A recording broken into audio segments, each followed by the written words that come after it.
I suppose everyone here is pretty familiar with the Jealous Girlfriend opener by Style. Probably the most famous, most popular opener that was ever invented. And it's an opinion opener. So what's the idea behind the opinion opener? What was Style codifying here? Well, he says a lot of times when people go up to open, they're telegraphing too much interest. A lot of guys open with the interview. They open with this kind of stuff. Hey, can I buy you a drink? You're hot. Damn, girl, you're really beautiful. Can I buy you a drink? Do you have a boyfriend? Hey, I'm Chris. What's your name? Okay, see what's going on here? They're indicators of interest. Why would someone open with an indicator of interest? And what he's doing is he's giving away his cards. He's showing his cards. If I walk up to a girl and approach her and run an opener, I don't want to start off by saying, I want you really bad and I hope you want me. Like, why would I open someone that way? I want you really bad and I hope you want me. I might as well say, I'm really low value and you're really high value. Do you want me? I want you. That's basically how most guys open. Can I buy you a drink? It's bad enough to buy her a drink. You don't even know her. But to ask permission to buy her a drink? What else do guys do? Do you have a boyfriend? I'll buy you a drink if you don't have a boyfriend. Oh, you do? Oh, well. Well, why were you talking to her then? Maybe you wanted something? It gives away the fact that he just wanted something or he wanted to hook up with her. I don't want to be so easy. I want the girl to feel like she has to work for it. I want her to feel like she has to win me over. I don't want her to know for sure if I want her or not. Does he like me? I don't know. Well, sometimes, he seemed like he liked me, but then he walked away. Like, I want her to feel that uncertainty. I want her to feel that comfort that comes from knowing that a guy's not trying to get something. If I come up and I'm immediately trying to get something, that doesn't make her feel safe. That makes her put up her guard. Like, whoa there, trying to get something, guy. Okay? I don't want to create these feelings inside of her, not just yet. I haven't even started a conversation with her yet. Guys, open with the interview. What's your name? I'm Chris. What do you do? Well, I'm a computer guy. Where are you from? Like, he obviously doesn't really care. He's asking these things because he just wants to keep talking to her because he wants to fuck her, and she can tell. It's obvious on the face of it. So when Style comes in with the opinion opener, he's doing something different. He's coming in, and he's just starting a conversation in such a way that it comes off like, well, I could have asked anybody, basically, and she happened to be there. Okay? Like, let's say that I'm walking through the crowd, and I turn over my shoulder, and I say, hey, man, do you have the time? Notice he doesn't get the impression that I want something, like, hey, do you want to hang out sometime? Or I like you, do you like me? It's nothing like that. And rather, it's like, I just need to know the time. I'm in my own world. I happen to need to know the time. And, I'll just get it from this guy. This guy's got the time. I'll get it from him. It could have been anybody. And it just happened to be him. Okay? This is exactly what Style's doing with the opinion opener. When he asks a girl for their opinion about something, it comes off like he could have asked anybody. She just happened to be there. It doesn't telegraph any additional interest, at least if it's delivered properly. So I might walk by, and a lot of times here's what I'll do. I'll do a double take as I walk by. I'll kind of walk, and I'll go, oh, hey. Notice that? Watch that again in my body language. I start walking. Oh, hey, do you guys have the time? Like, could have been anybody. I noticed them standing there, and okay, I'll just ask them. Okay? Now, it's the same thing with the opinion opener. So I walk by. Oh, hey, guys, we need a female opinion. Okay, notice I'm leaning away. I'm facing away. Hey, guys, we need a female opinion. Would you guys date someone who's still friends with their ex? Okay? Now, I'm going into the opinion opener by Style. Notice it's like, I'll just guess I'll ask her. She happens to be there. I could have asked anybody. She happened to be standing there. Fine. I need a girl's opinion on something. I'll ask this girl. Here's a girl. You're a girl, right? Check this. Answer this question for me. All right, thanks. Okay? Not like I'm trying to get something from her, but more like I'm in my own headspace.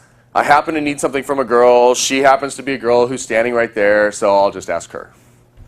That's how the opinion opener needs to come off. I'll do a double take. I kind of look and, oh, there's a girl. Oh, hey, guys. Okay, see that delivery? Very different than if I'm staring at her from across the room and walk straight up to her like, I'm hoping it's going to work. I want to talk to her really bad. I want her to feel like it's very inadvertent, it's spontaneous. I could have asked anybody, but she happened to be there. Okay?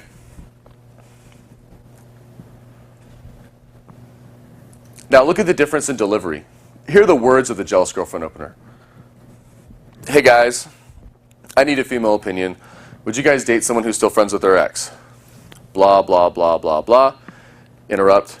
All right, get this. My friend Aaron's been dating this guy for 2 months, and he's still friends with his girlfriend from college. He still talks to her on the phone, and he still has a shoebox with letters and pictures and stuff like that. What do you guys think about that? Blah, blah, blah, blah, blah. All right, get this. She told him he has to stop talking to the girl, and he has to burn the box. What do you guys think about that? Blah, blah, blah, blah, blah. Okay, and then I immediately go into Styles' best friend test, where he says, wait a second, are you guys really good friends? Okay, now I'm going to the next piece. Okay, now that delivery was very flat. It didn't have much of a rhythm to it, didn't have any pausing, didn't have expressiveness to it. It was just me reciting the words. Think about this though. If I go out on the first night and I recite the words, I'm going to get some degree of response. It's my first night of practice, I'm probably not going to get the best response. If I've been practicing that same opener hardcore for 6 months, I'm probably going to get a much better response 6 months later.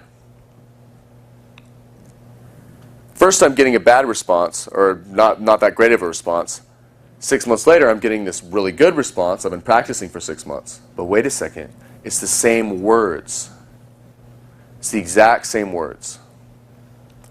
So, was it really the opener, or was it the delivery? It was the delivery. I was practicing the delivery over those 6 months, and it's the delivery that got me the result. That doesn't mean the openers aren't well designed, but again, it's the delivery that gets me the result. Otherwise, the opener would work just as good on the first day with no practice, like some magic spell. But that's not what these are. They're not magic spells. They're openers. They're material that require practice. So let me try a little better delivery on the jealous girlfriend opener.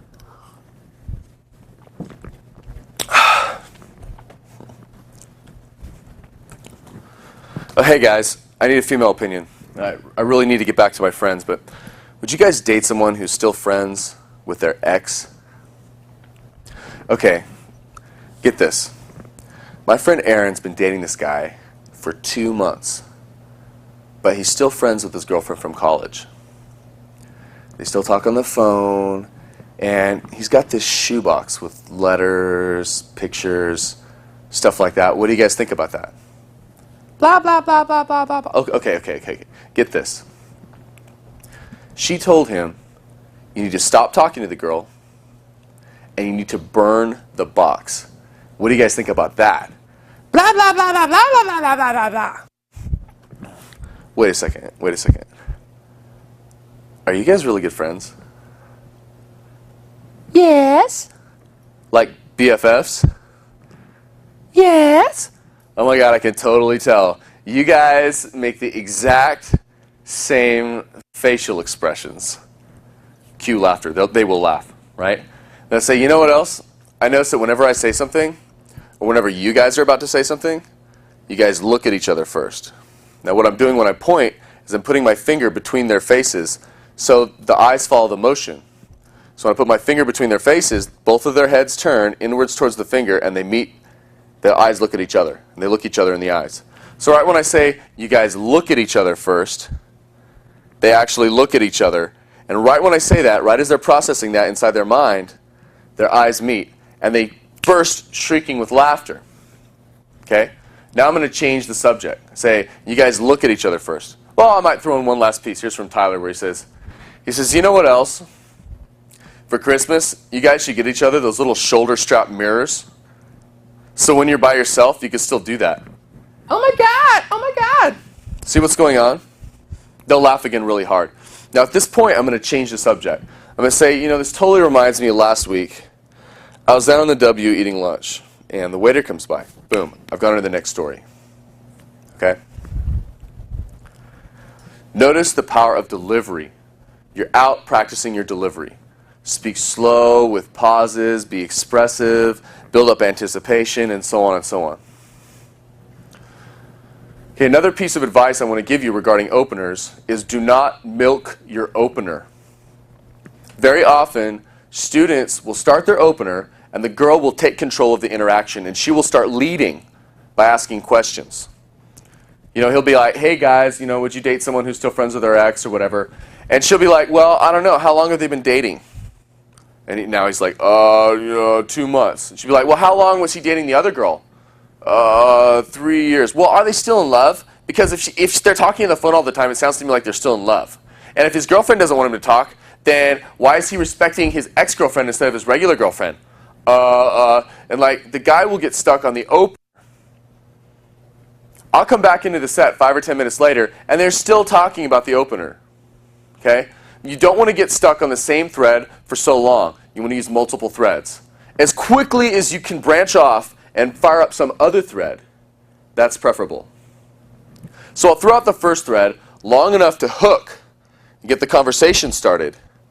And as soon as I have that going, I'll cut it even before it's done. And I'll throw out the next thread and get them thinking about that. And the next thread, I can go back to the first one, go back to the second one, whatever, but I should always have some dangling thread waiting for me to pick it back up. I should never have some awkward pause in the conversation where there's nothing left to say. I should always have some thread that I left where I can say, oh yeah, back to what I was saying about whatever the fuck. See what I mean? Okay? Girls will take control. I'll come into the set and she's leading him around by the nose. She's like, well, how long have they been dating? Well, are they still in love? And he's like, now he's the answering questions guy. Why did he get stuck on that thread for so long? Remember, you don't want to sit there and be in some big long conversation about the opener. You just want to run that opener long enough to get the conversation started, and you want to cut and go to the next thread. Do not milk your opener. The problem is, if you keep talking about the same thing, it telegraphs interest. The example that I put in the book, The Mystery Method, was a guy's walking his dog in the park, and there's a girl walking her dog in the park. And they start talking. He says, oh, that's a cute dog. What kind is it? She says, oh, it's a Cocker Spaniel. And he says, that's cool. Mine's a Labrador.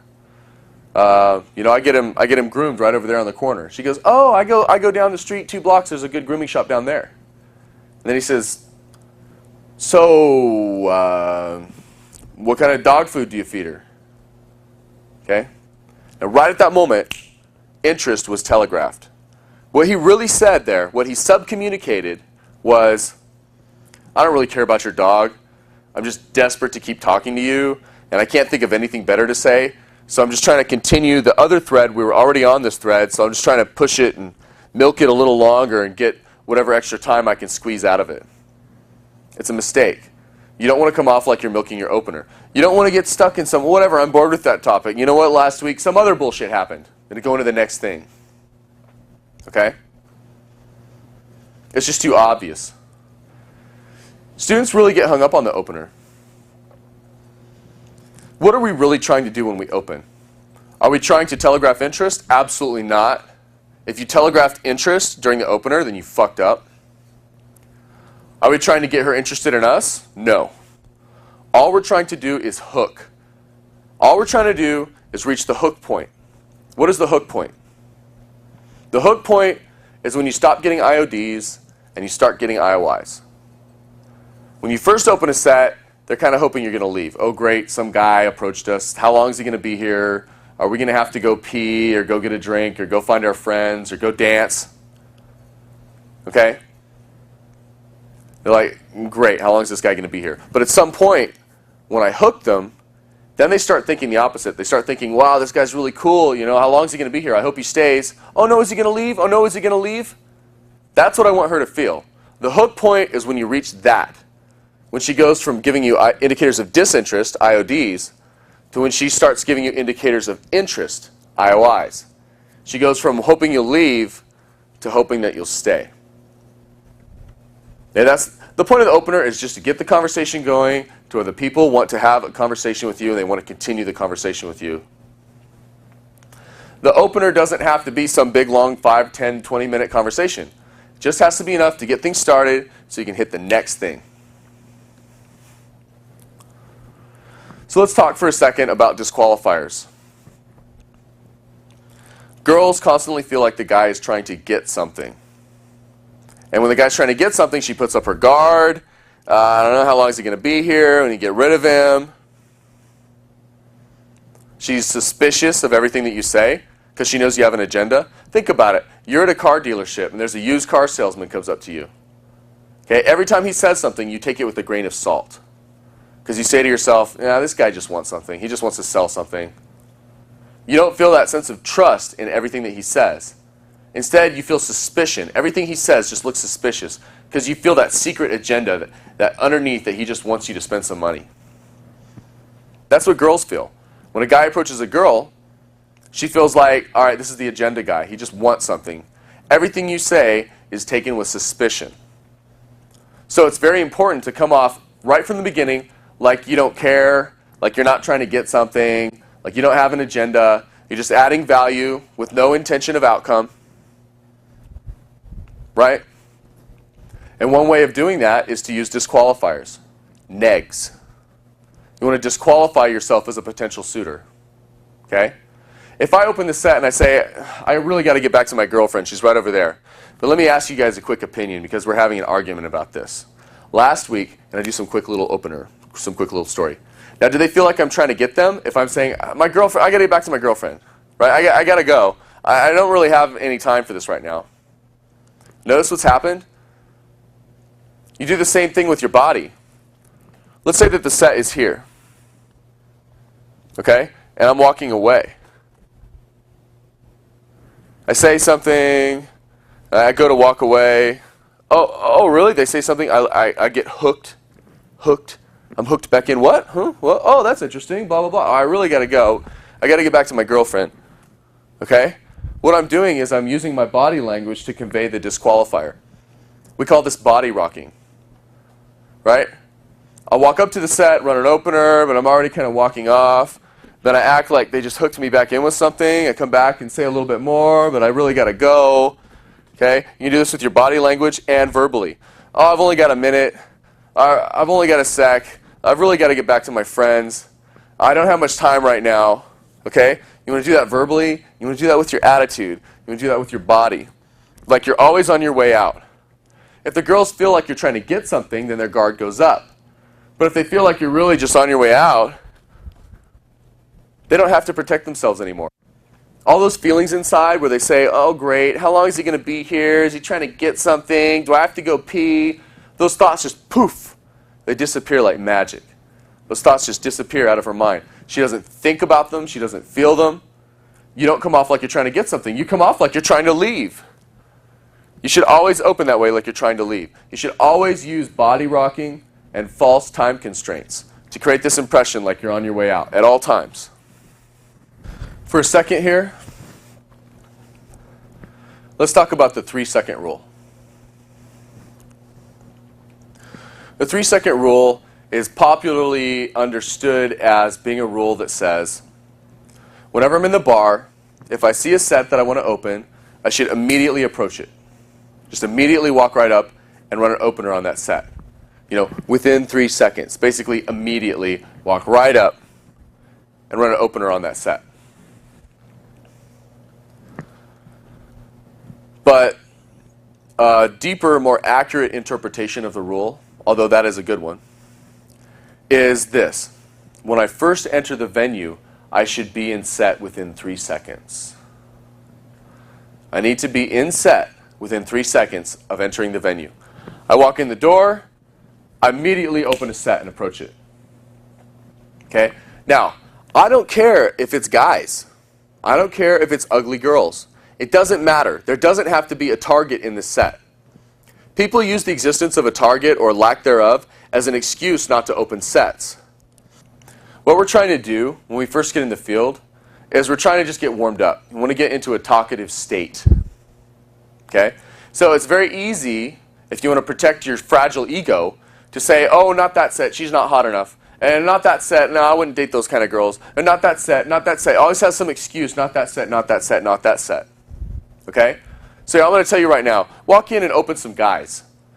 Okay? I'm not trying to get some great result with some target at this point. I'm just trying to get into a talkative state.